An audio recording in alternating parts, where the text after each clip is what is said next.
የአፕሊኬሽኑ ስም ፖፖ ላይቭ ይባላል። ጓደኞቻችሁ ወይም የኔን ሊንክ ተጠቅማችሁ ነክታችሁ በምትሄዱበት ጊዜ የመጀመሪያው የሚመጣላችሁ ይህ ነው። ከስር ዳውንሎድ ኢሚዲየትሊ የሚለውን ትነኩታላችሁ። አንድሮይድ ተጠቃሚ ከሆናችሁ ፕሌይ ስቶር ላይ፣ አይፎን ተጠቃሚ ደግሞ ከሆናችሁ አፕ ስቶር ላይ ይወስዳችኋል። ከዛ በኋላ ኢንስቶል ትሉታላችሁ። ኢንስቶል አድርጎ እንደጨረሰ ኦፕን ትሉታላችሁ። በሶስት ነገር መክፈት ትችላላችሁ። አንደኛ በፌስቡክ አካውንታችን መክፈት እንችላለን። ሁለተኛ በጉግል አካውንታችን። በጉግል አካውንት ማለት ምንድነው? ኢሜል አድሬስ ማለት ነው። በኢሜል አድሬሳችን መክፈት እንችላለን ማለት ነው። ሶስተኛ ደረጃ ደግሞ እዚች ጋር እቺን ምልክት ወደታች እቺን ቀሷን ስናወርዳት በስልካችሁ ይለናል። እዚች ጋር ያያችሁ በስልክ መሃል ላይ ያለችው ማለት ነው። እቺ በስልካችሁ ይለናል። ስለሆነ በስልካችሁ የሚለውን ቦታ መክፈት ከፈለግን በስልካችን እንከፍታለን። በኢሜል ከፈለግን በኢሜል እንከፍታለን።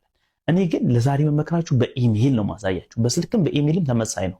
ምክንያቱም ስልክ ወደፊት ማስገባት ስለሚጠበቅ ማለት ነው። በተለይ ደግሞ ከሀገር ውጭ ያላችሁ ሰዎችም ለዚህ ፐርፐዝ ይጠቅማችኋል። ዱባይ ወይም ከሀገር ውጭ ሆናችሁ ከፍታችሁ ኢትዮጵያ ውስጥ መጠቀም ትችላላችሁ። አድሴንስ መቀየር የሚባል ነገር የለም። እንደ ዩቲዩብ ፖስታ መጠበቅ የሚባል ነገር የለም።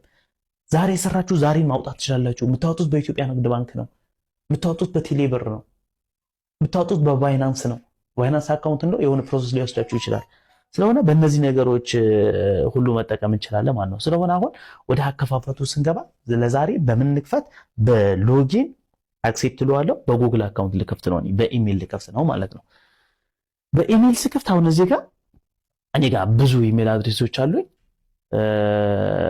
ከነዚህ ውስጥ ለምሳሌ እሺ በዚህኛው ልክፈት ማለት ነው። ኔትወርኩ ነው ሎጊን ስኪል ድረስ ማለት ነው። ያው የኢትዮጵያ ኔትወርክ እንደምታውቁና ቢሆንም በባህሪው ሎጎም እንደዚህ አይነት ነገር አለ። ልክ እንደዚህ ስንገባ ጊዜ ከፊት ለፊት ምን ይመጣልናል መሰላችሁ? ይሄ ይመጣል። እዚች ጋር የመጀመሪያው ፎቶአችን የምናስገባበት ነው። እዚች ጋር ይሄ ስማችን ነው። ይሄ የተወለድንበት ቀን ነው።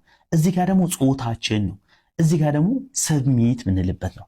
ለምሳሌ የመጀመሪያ ደረጃ ስሙ እዚች ጋር ሄለን አልኩትኝ። የተወለደችበት ቀን ደግሞ ዝም ብለን ገስት እናደርግ። ከዛ እዚህ ጋር ደግሞ ካንትሪ የሚል ነገር አለ። ካንትሪ ማለት አገር፣ ያለንበት አገር ማለት ነው። ገባችሁ? ያላችሁበት ሀገር የትም ሆናችሁ ኢትዮጵያ ብላችሁ ብትሞሉት ፐርፌክት ነው። ምክንያቱም ቀጣይም ወደ ኢትዮጵያ ስትመጡ ካንትሪ ለመቀየር ትቸገራላችሁ። እዚህ ጋር መጣና ኢትዮጵያ ሀገሬ የት ሄድሽ? ኢትዮጵያ የምትለዋን ይኸው ኢትዮጵያ የምትለዋን መረጠን። ከዛ ኢትዮጵያ የምትለው ከመጠን በኋላ አሁን ጾታ ነው የምንመርጠው። እዚህ ጋር ጾታ ለሜልና ለፌሜል ባይዘው የአፕሊኬሽን ሴቶችን በጣም ይንከባከባል። ሴቶችን በጣም ልነግራችሁ ከምችል በላይ ነው ሴቶችን የሚንከባከባችሁ። ለምን? ሴቶችን አንደኛ ቤት ውስጥ ይሆናሉ፣ እዚህ አፕሊኬሽን ላይ በደዋ አድምተው ይሰራሉ ይላል ብሎ ያስባል። ሁለተኛ ደረጃ ጊፍት ያመጣሉ ብሎ በቃ ለማስታወቂያም ለምን የሚሆናሉ ብሎ ፎከስ ስለሚያደርግ እኛ ወንዶች በብዛት የምንሰራው ላይቭ ላይ ቁጭ ብለን እነዛ ነገሮችን ኮይኖች በመሰብሰብ ምናምን አለ። ሴት ልጅ አሁን ፓርቲ ኮይን መሰብሰብ ምናምን የሚባሉ ነገሮች አሉ። ለሴቶች ያለ ቻንስ ለወንዶች የሌለ ቻንስ አለ። ግን የወንዶች ትልቁ ቻንሳችን ምንድነው? ኤጀንት መሆን። ልክ እንደኔ ኤጀንት በመሆን ሳል ኤጀንት የምንሆንበት የሆነ ፕሮሰሶች አሉ። ኤጀንት ከሆነ በኋላ በስራችን ወንድ ሴትም እያስገባን እነዛ ሰዎች በሚሰሩት ኮሚሽን እነሱ እኛ ባስገባናቸው ሰዎች በሚሰሩት እኛ ኮሚሽን እናገኛለን ማለት ነው። ስለሆነ ተመልካቾቻችን አሁን እዚህ ጋር ስንመጣ ይሄን አድርጊያለሁ። ጾታ እዚህ ጋር ጾታ ግለጽ ይለኛል። እሺ ጾታ ፊሜል ልበለው። ከዛ አሁን ጨርሻለሁ። እዚህ ጋር ፒፒ ፎቶ ይለኛል። ለምሳሌ እዚህ ጋር በቃ ፕሮፋይል ፒክቸሪ ኤጀንት ቸሩ ወይም የሆነ የራሳ የምትመርጠውን እዚህ ጋር እንመርጥለታለን ማለት ነው። ፕሮፋይላችን እንመርጥለታለን። ከዛ ከታች መተን ራይት እንለዋለን ማለት ነው። ስለሆነ አሁን ይሄው ፕሮፋይል መጣ፣ ስሜ መጣ፣ የተወለድኩበት ቀን መጣ፣ እዚህ ጋር ካንትሪ ኢትዮጵያ መጣ፣ እዚህ ጋር ጾታዊ ወንድ ከሆነ ወንድ፣ ሴት ከሆነ ሴት። ከዛ ሰሚት እንለዋለን። በምንም አይነት ታምር ሴት ሆናችሁ በወንድ እንዳትከፍቱ፣ ወንድ ሆናችሁ በሴት እንዳትከፍቱ። ምክንያቱም ላይቭ ስትገቡ አሻራችሁ ይዛችኋል። ላይቭ በምትገቡበት ሰዓት በቃ በሆነ ሰዓት ይዛችሁና ያወጣችኋል። ስለሆነ መጨረሻ ምን እንለዋለን? ሰሚት እንለዋለን። እዚች ጋር ሰሚት በምንለው ሰዓት ምን ያደርጋል? አሁን ቀጥታ ምን አደረግን ማለት ነው? ፖፖን ከፈትን ማለት ነው። ልክ ፖፖ ላይ ስንገባ አሁን እዚህ ጋር የምታያቸው የፖፖ ላይ ቁጭ ያሉ ሰዎች አሉ። ያያችኋቸው አይደል? ፖፖ ምን ላይ ናቸው? አሁን እዚህ ላይ ይሄ ልጅ ፖፖ እየሰራ ነው፣ ይሄ ፖፖ እየሰራ ነው። እዚህ ይሄ የውጭ ሀገር አለ፣ የሀገር ውስጥ አለ። ከላይ ጀምሮ አሳያቸዋለሁ። ይሄ አበሻ ነው፣ ይሄ አበሻ ነው። ይሄ እንደዚህ ጋር የምታያቸው ሰዎች ሁሉ ምን ላይ ናቸው? ፖፖ ላይ ባናው በዚህ ሰዓት ብር እየሰበሰቡ ነው ማለት ነው። ይታያችኋል አይደል? ይሄ ሁሉ ሰው ምንድነው ፖፖ ላይ ፖፖ ብር ማይከፍል ቢሆን የሚገርም ብር ባይኖረው ቢኖር ይሄ ሁሉ ሰው እዚህ ጋር ቁጭ ብሎ ፖፖ ላይ እየሰራ አይገኝም።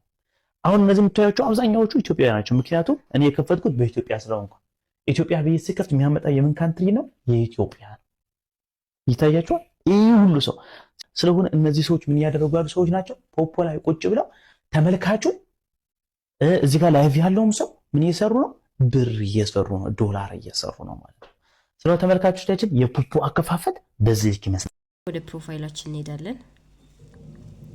ከዛ ፕሮፋይላችን ጋር ከሄድን በኋላ ኤጀንሲ ውስጥ እንገባለን። ከዛ ፕሊስ ኢንተር ኤጀንት አይዲ ይለናል። አሁንም ነግራችሁ ቁጥር ታስገባላችሁ።